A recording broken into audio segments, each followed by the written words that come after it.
I think that permission to tell your story and to encourage other people to tell theirs. In doing that, we connect as the living, for as long as we're here, to each other as we honor the dead and bring them back to life.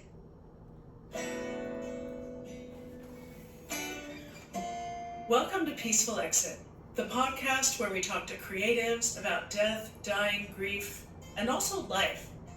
I'm Sarah Kavanaugh, and my guest today is writer and journalist Nancy Howard Cobb, author of the book In Lieu of Flowers. Nancy's powerful collection of stories about mortality and grief came out more than 2 decades ago, but has recently been republished with a new introduction and epilogue.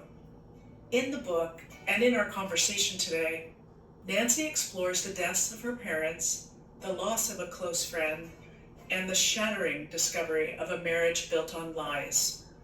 We discuss how the cultural appetite for talking about death has evolved over time, and why we still struggle to say the word died, even after someone has done just that. Nancy also explains why telling our stories of death and grief may be one of the most vital things we can do.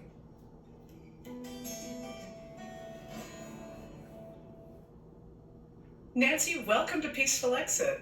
Thank you so much, Sarah. And by the way, Sarah Kavanaugh is a very Irish name. Well, my husband's half Irish and half German, and so we'll be on our way to Ireland in August to search out his family, so that'll be fun. Oh, that's so cool. My mother's parents were born there, so I think I may be going over in August with some Irish friends, so maybe we'll run into each other somewhere.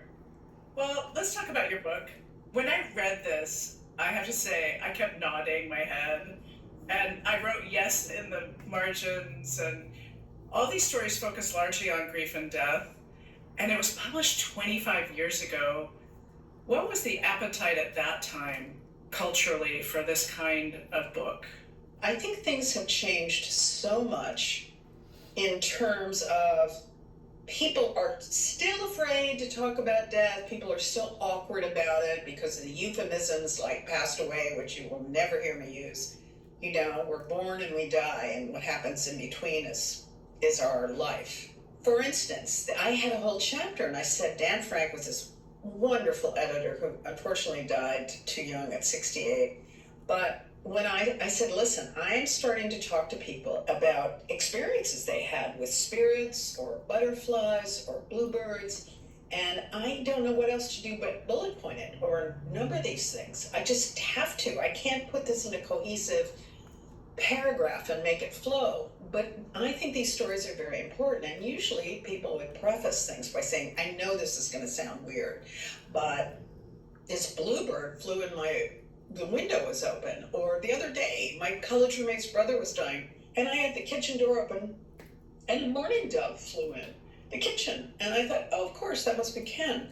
It's matter of fact for me now. But then it was, I think, for some of the reviewers, a little woo-woo, they would say, but I think what touched people was the universal story of what happens when somebody's dying and how we deal with it. And the closer we get to it, and the more we pay attention to our gut instincts, our intuition.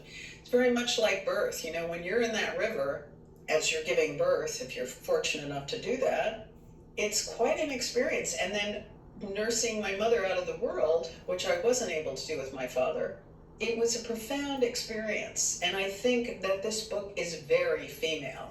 Let's stick for a minute with the signs from the beyond. You talk about your own and others having these experiences with their loved ones. They feel signs from them, or my mother died 24 years ago, May 10th, which was Mother's Day, and she died of cancer. For a long time, I was kind of searching for what you're talking about. You know, show me a sign that you're okay. Show me a sign that you're at peace. And our childhood home happened to go up for sale. And so my oldest brother and I went to tour our childhood home. I didn't feel anything in the house, but we went out in the yard, and there was a yard shed, right? What does she call it? The garden shed. So you walk in the garden shed, and the first room is the lawnmower and the tools. And then the second door goes into a potting room. And when I opened the door to the potting room, blast of energy came through my midsection, And there was no denying. And it pushed me back into my brother, and I couldn't speak, my throat closed, but I could whisper, "She's here," because I knew it was her. And that potting shed, this tiny little potting shed, was her refuge. And it just felt like she was telling us she was okay. It was such an intense moment for me that it does flip a switch, like you say. You're like, oh, I get it. This is not woo-woo. There was no mistaking it for me. What a beautiful experience. I mean, my eyes just filled up with tears when you said it, because it's so, I've never heard one quite that powerful where the person was moved. I felt some energy with my father after he died, but it's so confirming. And when you tell people these stories, they'll go, well, this thing, and people get closer and they start to whisper because it seems like it's crazy, but it's not crazy at all. I love what you say, like the birds lead to butterflies, lead to bugs, all of the stories of the natural world that indicate our people are around us. What did you hear from others, their experience of reading your book? I think people are reassured. I have a friend whose daughter just died in a tragic car accident, and she was killed instantly. She was a pilot, she was a flyer. And so immediately, Lynn had an experience. We just had a celebration for Natasha's 36th birthday. And she said, reading your book really helped me to make sense of my own grief. It gave me a kind of permission to say, oh, I'm not crazy. I think it's really just relating our stories, which we're less inclined to do in real time, like you and I are doing now. We have these info bites, quick clips of stories, but the actual unfolding of a story, like sitting around in a circle or being at a kitchen table or being around a campfire, that's who we are as humans. We're storytellers, and we need to hear other stories. And when we're not hearing these stories, it's all this kind of tidy stuff. Somebody passed away. Well, they're around, but I felt this urge to write this book. I don't know where it came from, except with the experience with my parents. And then I would be talking to people, and my friend Elaine was dying, my mother was dying, and it was just like I was in the maelstrom of these experiences, and I just started to write about it, and it flowed out of me. And then every time people would say, "What are you working on now?" I'd say, "Well, I'm working on a book about grief and loss." I thought I'd clear the room. Instead, they'd come toward me and say, "Why are you doing that? And let me tell you my story."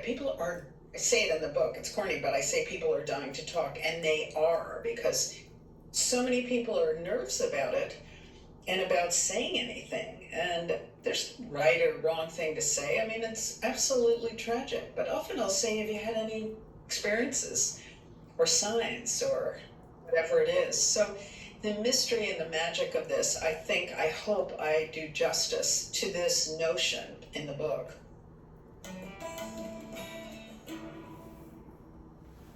How did it feel to return to this material after more than 2 decades? And is our culture ready for this conversation now? Do you feel we've come back a little bit more toward an ease around these conversations? I'll tell you, coming back to it, it's twofold. One is that I did an audiobook, but it's me recording the book, which I didn't do the first time around. And I'll tell you, I relived my mother's death, my father's death, and it's not to be whispered. But I'll tell you, revisiting my mother's death and going there, I was with her in hospice. And as I talk to you about it, it's fresh to me now as it was then. I mean, it's not as raw, but when I revisited it, I wasn't acting, but I was in the moment. And with my father's suicide. Yeah, and I'm pretty sure now my father had chronic traumatic encephalopathy from playing football at Cornell, this big 6'5" swashbuckler who was a war hero in the Second World War. And so I'm pretty sure that's what he had. And my mom was a chronic insomniac. She never slept. I'm the age she was when she died, or almost. What do you think shifts when you reach the age that your parent dies and you live beyond? Have you done that already? My mother, she was 67. I'm almost there, and my sister is there, and we've been talking about it, but I'm curious what you have experienced. A lot of people have talked to me about that. The younger the parents' deaths, than the more profound that, Yeah, I have a friend whose mother died at 53, but there's no question passing that milestone it's a big deal. And I also think that we have almost on a cellular level in our DNA. My dad died November 15th in 82, and my mom died November 17th, 96, and their anniversary was November 10th. When November comes along, I feel this kind of a disequilibrium. I didn't understand what that was. And then I put this together, and Elaine died just the very end of October. So, these things stay with us, and I think we carry things we don't even understand that we carry. We're such a literal, linear culture. And the other thing, I think, Sarah, is that this book is more timely now than it was when I wrote it. It was post-Vietnam, and it was pre 9/11 when I first wrote it. Then I did a new introduction after 9/11. But I have never felt as sad about the world as I do. And now that I have a grown daughter and son-in-law and these two little grandsons, and I worry for them. I worry about the world. And I think we all wake up in the morning, most of us, with a sense of sadness and a little bit of dread. Grief comes in many forms: divorce, death. I'm more open and vulnerable. I'm a crier. But now I feel a real sadness. So I hope the book is a comfort to people in some ways. So this book, it not only weaves your experience and your losses into it beautifully, but there's stories gathered from lots of everyday people. What did you learn about grief by interspersing other people's stories with your own?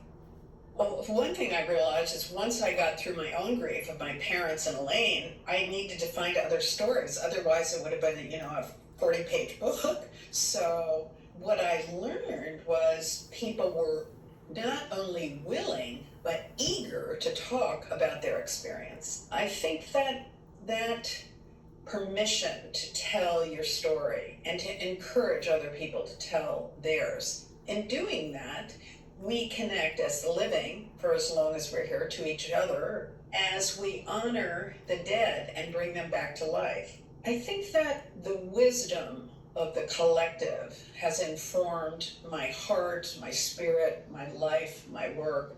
I would say that this has been a gift to me to hear these stories, and I hope that the book has been a gift to people who have needed to hear some voice in the wilderness, because it's pretty lonely. And that idea of permission, you write beautifully in the prelude. If you give yourself permission to talk about your experience, you'll find that other people will want to talk about theirs.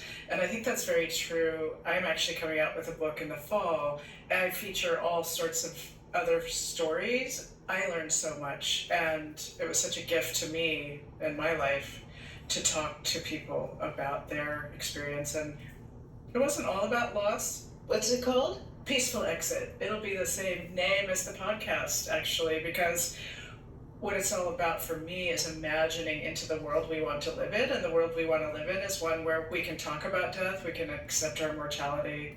I come from an education background, so it's about the language we use, and you started this conversation saying, I won't say passed away, I'll say died, and I was like, Yes.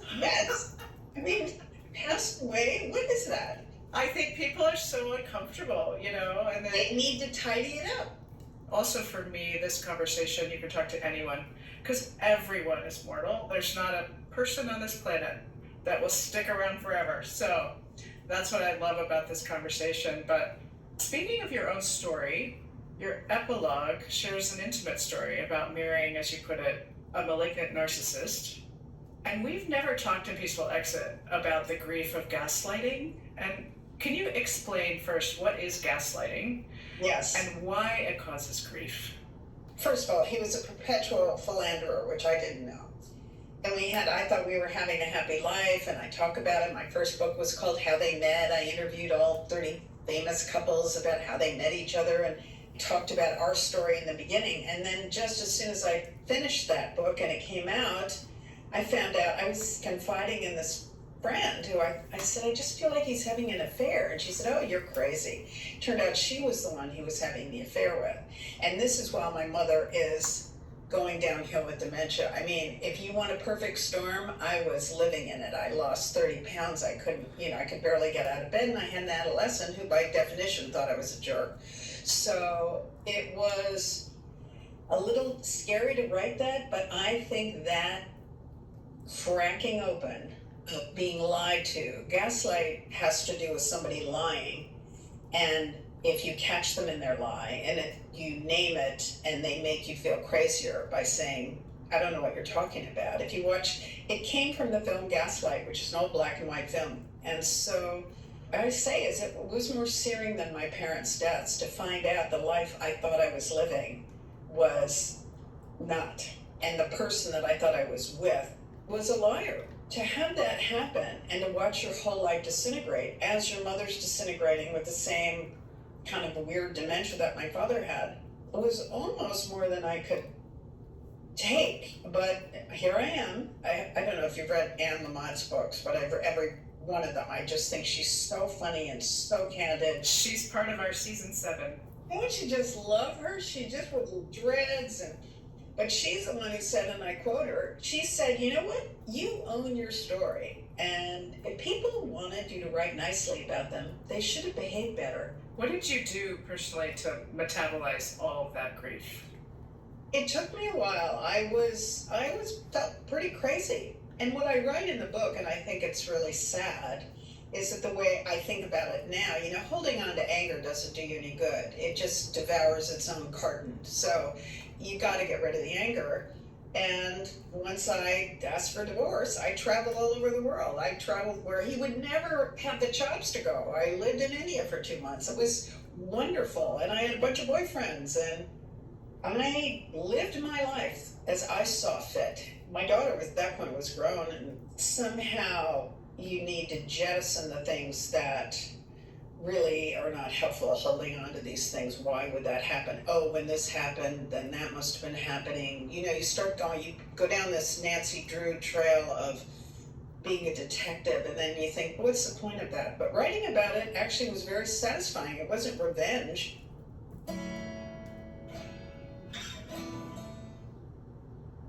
As an only child, after your parents died, did you feel a sense of needing to bear witness as the only one left from your family? And how do you think this may have informed your work as a journalist? I absolutely did want to bear witness because I don't have any witnesses left. But I also think I was doing a family chronicle so that my daughter would have this as a kind of a family album of sorts. And will help her with my death when I go. But she cannot, if I start to talk about, now when I go, and here's what I want, she go, Mom, I just can't talk about this. I cannot talk about it. I know you can talk about it. I can't talk about this. So I guess that it will help her after I'm gone to reread it and really have a deeper understanding that she doesn't have right now. And the more you say it, the more she'll inch into the conversation. Exactly. So my dad died in December. Oh, wow. But he had dementia for many years. And I wanted to ask, did the morning the loss of your mother began in some ways before she died? And how did this compare to the grief you felt after she died? I was mourning my mother as she was going downhill. And this funny, witty woman whom she had been was not there anymore. Every once in a while I'd get a glimmer, and I think there's even a point when we're driving in the car and I say, oh, there she is, something very funny. I think part of the other reason I wrote the book was to bring them back as they were in their prime, in my life, who they were, what they could do, what was funny, what was clear. And so it's a double-edged sword, as you know, because your father, did he recognize you at the end? No, there were years where he would not say my name, and then there'd be a moment where a caregiver would run after me and I'd be leaving and she would say, he just said your name, he just said Sarah came to visit. You never quite knew if he was having, because there are good days and they're more in tune with what's around them, and other days when not so much. Are you able to get past who that person was who finally died and go back to who your father was to you? That's a kind of resurrection that I think is really important, because That's who he was. The disease wasn't who he was. Yeah, I think that's true for a lot of long-term illnesses. You want to remember them before. You don't want to have the last images be of that immobile, childlike person who was almost a different person. I actually felt as if I was visiting someone very dear to me, but a different person than I knew. My very first interview for this podcast was Patty Davis, and she talked about her father, Ronald Reagan, dying of dementia, and she said something that really stuck with me, and that was that their spirit does not have dementia. Like, they know you're visiting, they know you're there. Hearing is the last sense that goes, so talk to them and be with them, and that really helped me. I always did that intuitively first when you're trying to make sense of what they're saying, and then I realized, no, just act as if. But what I would do is I realized I put on Brazilian music, and she would start to dance and talk about a sense memory, and we'd dance in the living room, and it was just as if and music, you've seen that. I don't know if you've ever seen that Instagram of this woman who had dementia, but she had been a ballerina, and she had starred in Swan Lake, and the way she moves her, she hears the music. It's heartbreaking. It's so heartbreaking, but you realize, play music, sing the songs. I would sing as my mother was dying, and I told her she didn't have to eat anymore. We had this moment, which was, I think, except for my daughter's birth, one of the biggest miracles in my life, when I was telling her, you don't have to eat if you don't want to eat. You can do this. Dad is waiting. Somehow she got it. I was crying. She started to cry, and then she touched my face. 3 weeks later, she was gone. She stopped eating. I said to the aides, please do not feed her. She does not want to eat. Hospice came in.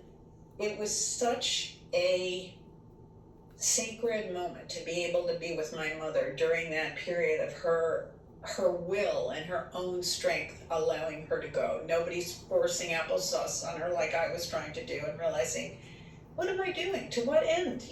What is this? And it's really, I think it's hard to understand until you've experienced it, just like birth. I mean, there's no way to describe giving birth to my daughter with a clunky earthbound language any more than it is describing. I tried my best in the book, but I do say it's a kind of clunky earthbound device now that doesn't work anymore.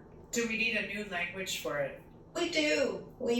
And a peaceful exit is it stays with you. It's an image a true image of really what I had with my mother. So I love that. And my father had a peaceful exit. We were all around him. My husband, my brother, my sister, we were with him at his last breath, and he was home, and it's very peaceful. And this is what I want for everyone to imagine into what they want. And whether it's in a hospital or a hospice or at home, it makes no difference. That's exactly right. And that's one of the things I learned writing this book. Different passages will hit people in very particular ways because it echoes their story. It's been amazing. Actually, I was talking to my former husband. He said, I feel like you were way ahead of your time when you wrote this book. I thought the same thing. I don't know, I had a certain feeling when I read it, like, oh, she was there before all of these other books came out in the last 2 to 3 years. And you were there, and you were in it. You were in the conversation, and I'm so grateful to know you and to meet you. Back at you, sister. Talk about how it felt to learn your father had died 3 days after it happened. Well, my former husband and I were in San Francisco. He was a filmmaker, but my father, the last time I saw him, he was really going downhill. But my mother decided that she would wait until I was back in New York. We were flying back. So he died on Monday, and we were back very late Wednesday night, so she called Thursday morning. I was upset with my mother that she waited to tell me it because I had a new baby and she didn't want to upset, but you've got to tell the truth in the moment. That's one thing. As difficult as it would have been coming back in the plane, I felt robbed because everybody knew my father had died except for me, and I was his only child. So his brother, his sister, all these people knew and I didn't know. So thanks for asking that question, and I write about it. In retrospect, I think he believed he was saving our lives while he took his own And I do believe it was a conscious suicide, if you can call it that. You know, he was 75 years old. He was not going to hang around drooling. It was just not his style. So I think with the last scrap of cognition, my father, you know, there were no pills. He couldn't have understood weapons. They lived on the 18th story. I imagine his death. At first, the violence of it was jarring to me. But yes, that was a difficult, it was, you know, hard.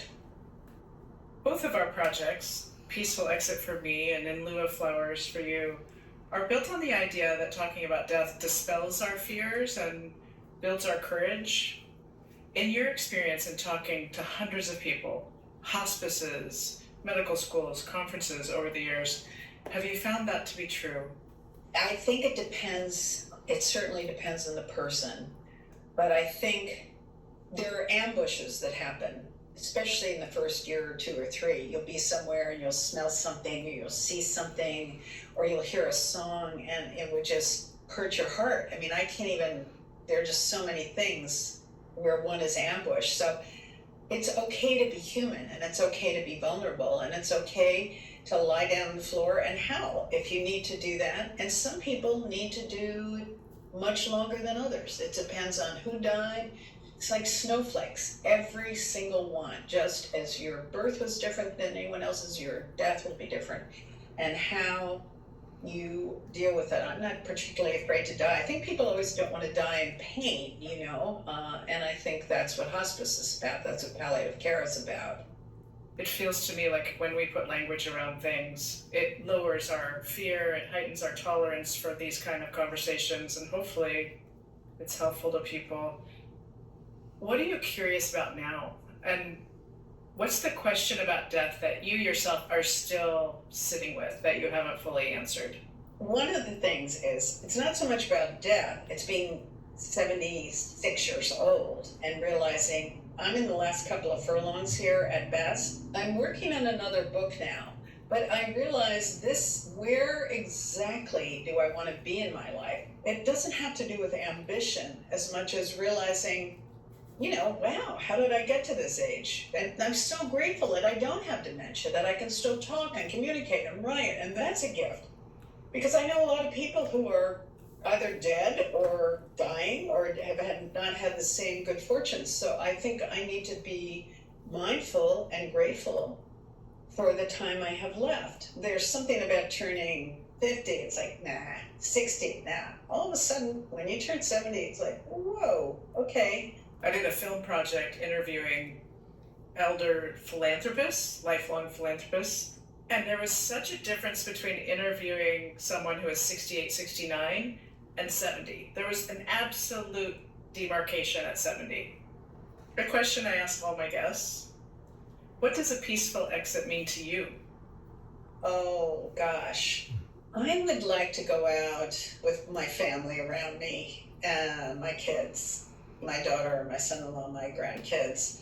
You know, maybe a couple of other people that I really love, but surrounded by my books and maybe some music playing, maybe they're singing, but I like drugs, pain-free, but I want to be there and be conscious as I can. And I also look forward to hopefully seeing my mom and dad and friends who've gone and my dogs. And I think that's the other thing I've learned. Boy, I do not believe there's nothing after this. I believe there's something. And I think life is a little bit ponderous. I think the next step could be a great adventure.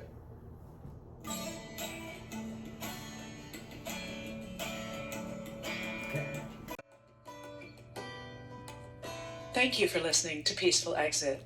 I'm your host, Sarah Kavanaugh. You can find us on Instagram at A Peaceful Exit and on YouTube at Peaceful Exit Podcast. To learn more about this podcast and my work, please visit peacefulexit.net.